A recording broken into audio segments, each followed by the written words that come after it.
जय श्री कृष्णा। कैसे हैं आप लोग? फ्रेंड्स, आज की चर्चा जो होने जा रही है वो बहुत ही महत्वपूर्ण चर्चा है, क्योंकि एक ऐसा ग्रह है जिसे सदैव हम नकारात्मकता से जोड़कर देखते हैं। लेकिन देखिए, जितना यह नकारात्मक ग्रह है उतना ही इसका प्रभाव सकारात्मक भी है, क्योंकि यह विस्तार है, वृद्धि है। जिस भाव में भी ये होता है उस भाव से संबंधित आपके जीवन में विस्तार भर देता है। यह बात दूसरी है कि इसके विस्तार जो होते हैं वह आपकी कुंडली के अनुसार, क्योंकि इसकी स्थिति के अनुसार ये जिस भाव में बैठा हो, जिस तरीके से दृष्टिगत हो, ग्रहों के गोचर से प्रभावित हो, नक्षत्र माध्यम से प्रभावित हो, अंश बल डिग्री वाइज सारी चीज़ों को देखने के बाद ही इसका सही निष्कर्ष निकलता है कि आपके लिए यह नकारात्मक प्लेनेट है या सकारात्मक प्लेनेट है। क्योंकि प्रत्येक ग्रह के पास दो कारक चीज़ें होती हैं। जैसे कि आज हम राहु की चर्चा कर रहे हैं, तो राहु जहाँ नकारात्मकता में भय, माया, स्वांग, षड्यंत्र, तिलिस्म और चुगलखोरी, किसी दूसरे को गिराकर स्वयं को उस स्थान पर स्थापित करना, ये सारी चीज़ें देते हैं। वहीं आपके अंदर शंका को बोकर आपके रिश्तों को भी बिगाड़ने का प्रयास करते हैं। लेकिन इनके अगर सकारात्मक पक्ष को देखा जाए तो यह सकारात्मक पक्ष में सबसे पहले आउट ऑफ द बॉक्स, यानी कि परंपरागत तरीकों को तोड़कर अपने लिए स्वयं निर्मित रास्तों पर चलना, यानी कि किसी का अनुकरण ना करके स्वयं अपने पीछे एक ऐसी रेखा बनाना जिस पर चलने के लिए प्रत्येक मनुष्य आतुर हो जाए। रहस्य, गोपनीयता, यानी अपने जीवन को एक गोपनीयता बनाकर रखिए। जिस भाव से इनका संबंध हो, विशेषता उस भाव से तो अति अनिवार्य है कि गोपनीयता होनी चाहिए। क्योंकि राहु हो या केतु, दोनों एक रहस्यमयी प्लेनेट हैं। देखिए, बहुत महत्वपूर्ण हो जाता है इनकी प्रत्येक अवस्था को देखना।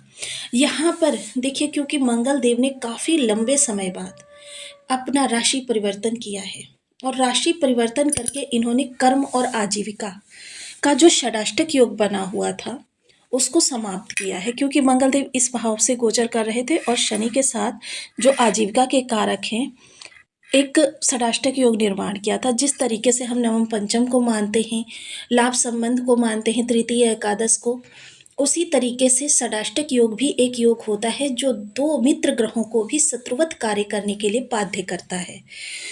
तो अब इनका जब मंगल का राशि परिवर्तन हुआ तो सबसे पहले मंगल का जो संबंध है वह देखिए राहु के साथ बना, केंद्र योग। दूसरा क्या है, मंगल के पास 3 दृष्टियां भी हैं, और 3 दृष्टियों के माध्यम से मंगल की जो चतुर्थ दृष्टि है 4 नंबर पर जाती है, वह सीधे आपके सप्तम भाव से बैठकर आपके कर्म भाव पर जा रही है, आजीविका के भाव पर। तो यह गोचर जो होगा ये राहु के हिसाब से, देखिए इसका यह अनुमान बिल्कुल ना लगाएं, क्योंकि मंगल राहु एक दूसरे के साथ होते हैं या एक दूसरे से संबंध बनाते हैं तो सदैव ही उसका प्रभाव जो होता है, मोस्टली, सदैव नहीं मोस्टली, कि यह निगेटिव हो जाते हैं, क्योंकि अंगारक दोष का निर्माण करते हैं। और यह अंगारक दोष नाम से ही विदित है बहुत ज़्यादा। लेकिन यहाँ मंगल राहु को देख रहे हैं जिसका कि प्रभाव बहुत बड़ा होने जा रहा है।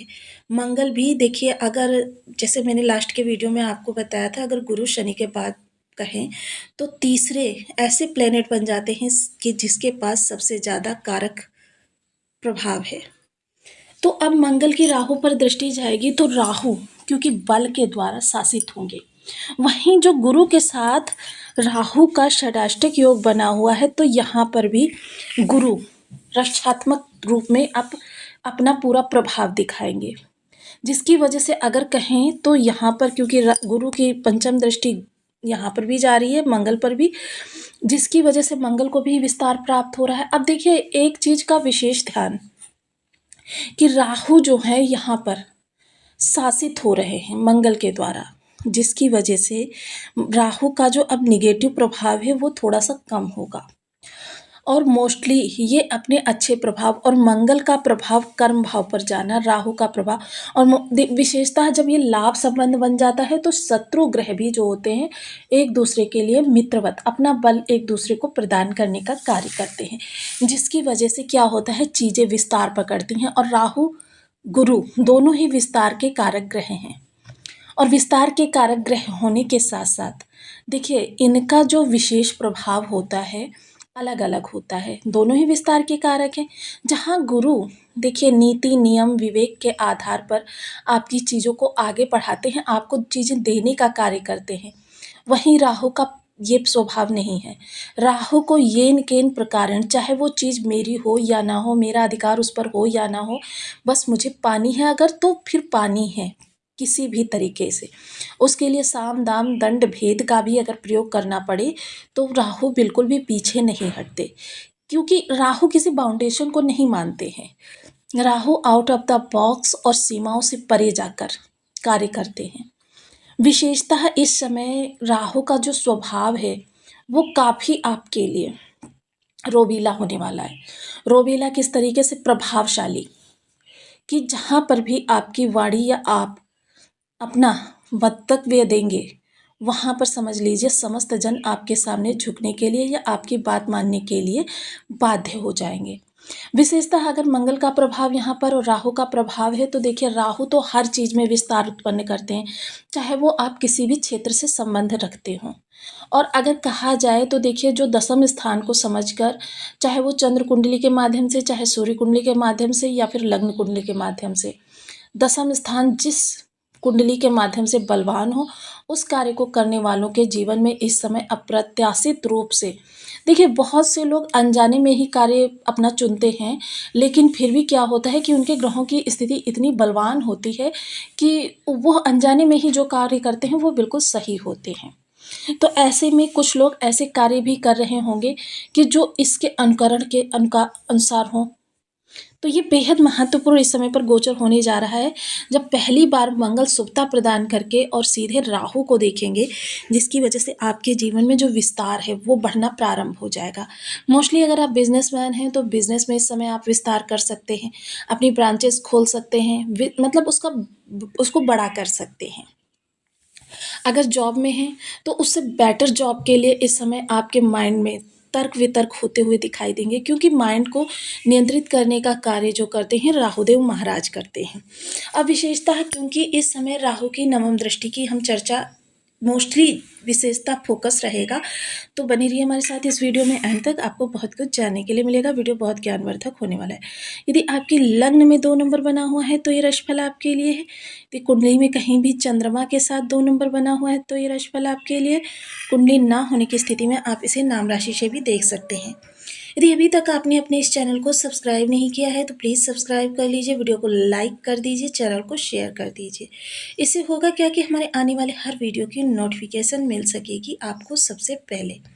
एक प्यारा सा कमेंट करना बिल्कुल ना भूलें। कमेंट से हमें बहुत मोटिवेशन मिलता है, हौसला मिलता है और ये पता चलता है कि आप और क्या जानना चाहते हैं। अब यहाँ से क्योंकि दसम स्थान में बैठकर राहु की जो नवम दृष्टि जाएगी वो जाएगी आपके 1 2 3 4 5 6 7 8 9 षष्ठ भाव पर। और षष्ठ भाव आजीविका का वह सबसे महत्वपूर्ण भाव है जहाँ आपके जीवन को बुलंदी पर या फिर लोगों के पीछे चलने के लिए रास्ते बनाता है।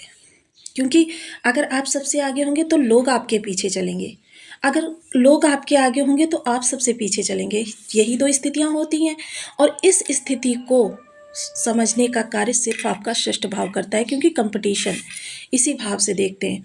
अब अगर नवम दृष्टि की चर्चा करें तो नवम दृष्टि क्या होती है? भाग्य। नवम स्थान जो होता है वो आपका भाग्य होता है।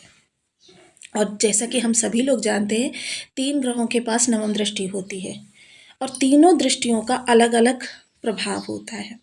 देखिए राहु केतु और गुरु के पास नवम दृष्टि होती है, तीनों ही भाग्य से जुड़ी हुई दृष्टियां हैं।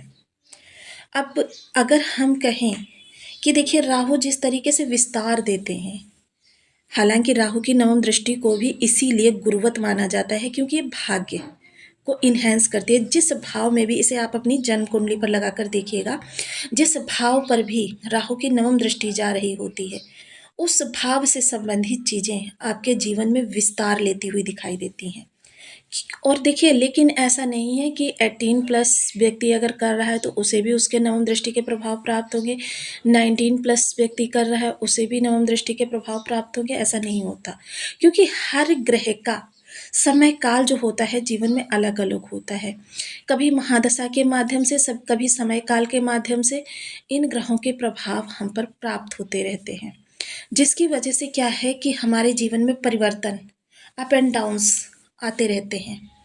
अब यहाँ पर सबसे महत्वपूर्ण राहु की नवम दृष्टि का समय काल जानना। राहु की नवम दृष्टि नहीं, मतलब राहु के समस्त समग्र प्रभाव कि राहु कब देने का कार्य करते हैं। हालांकि जिनके बर्थ चार्ट में राहु पहले से ही प्रबल अवस्था में बैठे होते हैं, उनके लिए इनके प्रभाव सदैव बने रहते हैं। बहुत सी कुंडलियों में राहु मुख्य ग्रह के रूप में भी निकल कर आते हैं, उनके लिए भी सदैव प्रभाव बने रहते हैं। अब ऐसी स्थिति में राहु क्षमा कीजिएगा, राहु क्योंकि नवम दृष्टि जो होती है उससे संबंधित कार्य करने में, देखिए अगर शनि से संबंध ना हो या अन्य शत्रु ग्रहों से किसी भी प्रकार से संबंध ना हो, तो यह भाव से संबंधित कार्य करने में, अब जैसे ये आपका रक्षात्मक भाव होता है, तो रक्षा तंत्र में जाने वाले लोगों के लिए, या कोई ऐसा कार्य जैसे कंसल्टेंसी वगैरह, यानी माइंड को डेवलप करने वाला कार्य, क्योंकि स्टूडेंट वर्क के लिए भी महत्वपूर्ण प्रभाव होता है। ऐसा कोई कार्य जहाँ पर आपको सीखना भी पड़ता है, ऐसे कार्यों में कार्य करने वालों के जीवन में 42 एज के बाद ज़बरदस्त प्रवाह आता है। ऐसा प्रवाह आता है कि वो लोग, जैसे आपने देखा है कि शिक्षा के क्षेत्र में ही टीचिंग करके ही लोगों ने ऐसे ऐसे नाम कमाए हैं कि मतलब ये सब राहु प्रभावित लोग ही होते हैं। राहु जो होते हैं एकदम से आपके जीवन में विस्तार उत्पन्न कर देते हैं और आपके जीवन को उन बुलंदियों तक पहुंचा देते हैं जिन बुलंदियों पर जाने की हर व्यक्ति की अभिलाषा होती है। राहु की नवम दृष्टि जो होती है सदैव भाग्योदय के लिए जानी जाती है। और विशेषतः देखिए, पापी व्यक्ति का ये होता है कि पापी व्यक्ति सदैव संभल कर कार्य करता है, क्योंकि उसे लोग उंगली ना उठा सकें मोस्टली। लेकिन